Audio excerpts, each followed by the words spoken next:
Welcome to Around the Farm. I'm Rebecca Kanopka, Ag Agent in Carter County. Today we're going to be talking about transplanting flowers in your flower gardens. There are lots of choices when you're selecting flowers to plant. Typically, though, they can be divided into two categories, annuals or perennials.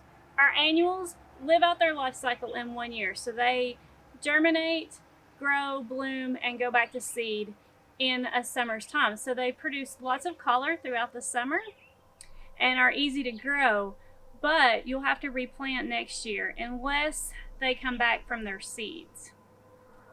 The other choice is perennials. They're a little bit more expensive, but they will last for multiple summers if cared for properly. The drawback is sometimes they don't bloom as long in the summertime as what our annuals do. As with any planting, site selection is important, so be sure to read your tags that come with the plants to determine whether they need to go in a sunny or shady or partly sunny location. Those tags will also tell you whether they should be planted in areas that have a damper soil or a drier soil. The perennial tags will include information on zone hardiness. For Kentucky, you want at least a zone 6 or less, and that will help ensure that they will come back each year.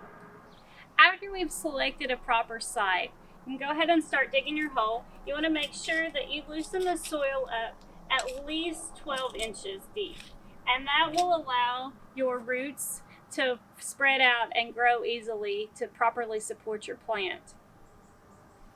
When you go to take your plant out of the container, never grab it by the stem, but kind of push in on the bottom and loosen it up so it slides out.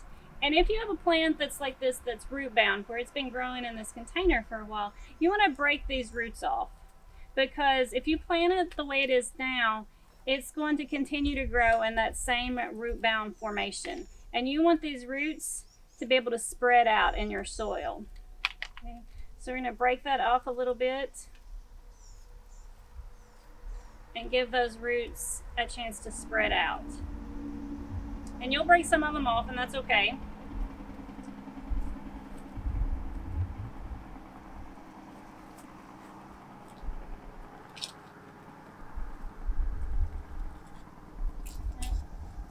That back in, down in with those roots to where they can spread out. And then we often get asked about putting potting soil back in your hole. You don't want to use potting soil. You want to use the dirt that came out of your hole and just add that back in around your plant. If you put potting soil in, you're essentially going to allow that plant to be root bound again, because it's going to grow in that softer soil and wrap those roots around that potting soil. So just use the soil that came out of the hole initially and pack it back in there. It's important to water immediately after you plant. A soil test can provide you with the precise nutrient requirements of your flower beds, but a good general rule of thumb is to apply 5 pounds per 100 square feet of 5-10-10 or 5-10-5 prior to planting. You can incorporate this into the soil before you plant your flowers. Annuals can be fertilized at regular intervals about every 3 weeks. Perennials will need fertilized based on when they flower, so you can refer to extension pubs for precise information on fertilizing your perennials. As with any garden, weeds can be a problem, so make sure to weed regularly and to pull those weeds before they become established and go to seed.